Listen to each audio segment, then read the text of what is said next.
Welcome back to Montessori Unlocked, where we peel back the theory, the science, and the lived practice of what Montessori reveals about human development.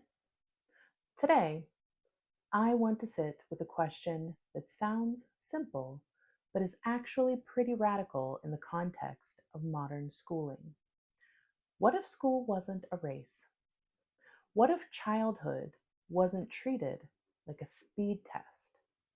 What if learning didn't hinge on how early, how fast, or how visibly a child can perform? Because whether we name it or not, most of us were raised inside urgency culture. We inherited that idea that faster means smarter, that earlier means better, and that if a child isn't hitting certain milestones on a particular timeline, someone has failed.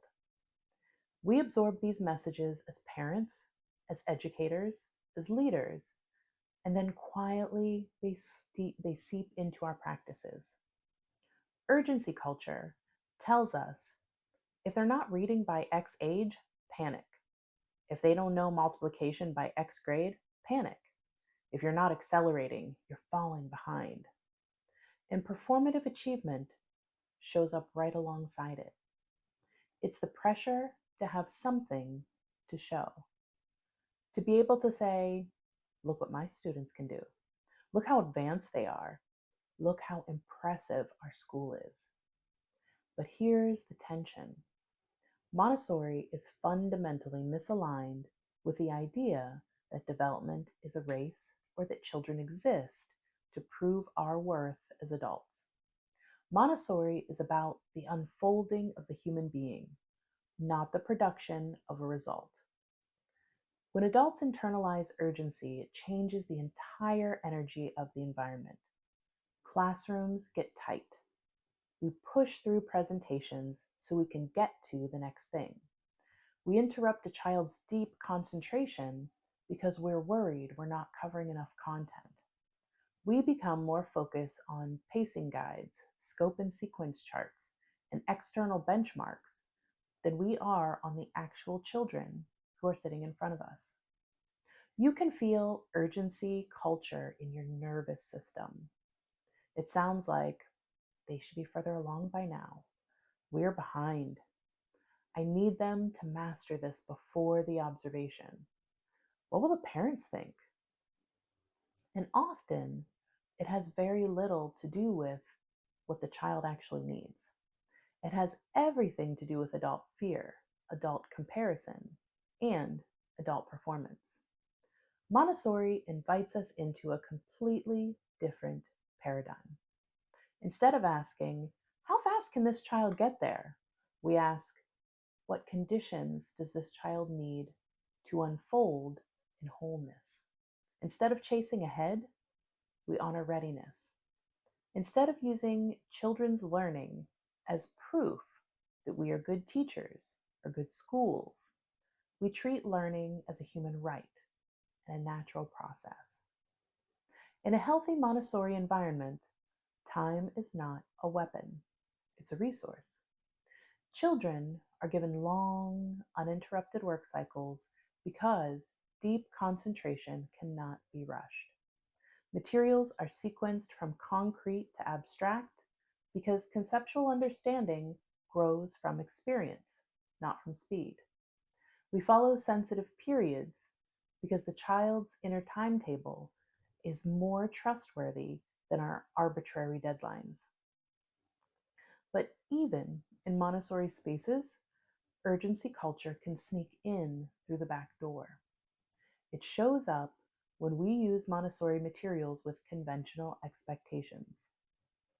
When we say, yes, we follow the child, but secretly we're tracking how quickly each child is moving through the shelves, when we feel a little proud that our class is ahead and a little ashamed if our children are moving more slowly, more deeply, or just differently.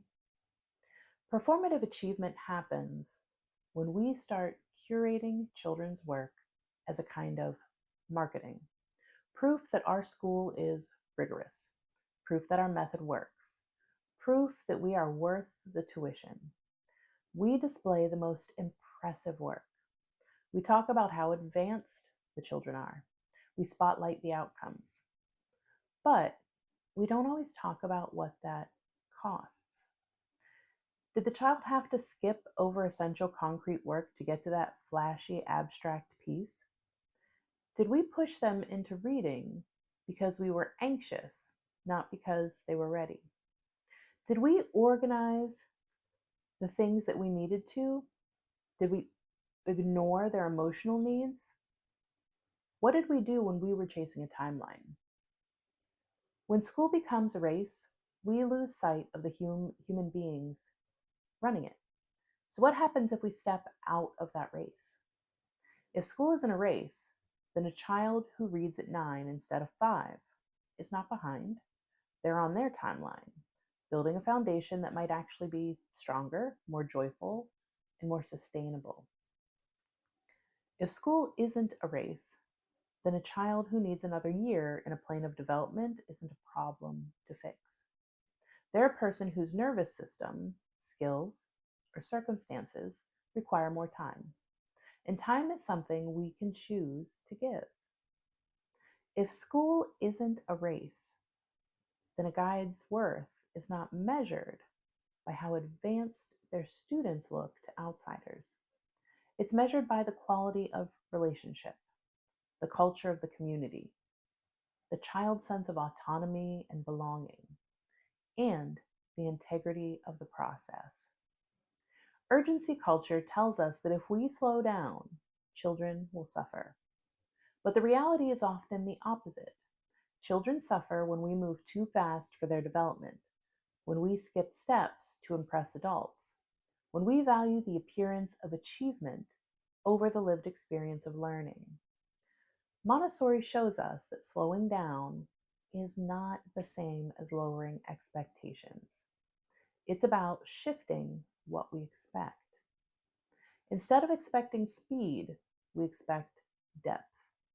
Instead of expecting compliance, we expect agency. Instead of expecting performance, we expect authenticity. We still care enough about high levels of academic and cognitive development because it pushes us to offer more to children. We still care about literacy, numeracy, problem solving, and critical thinking. But we don't sacrifice the child to get there.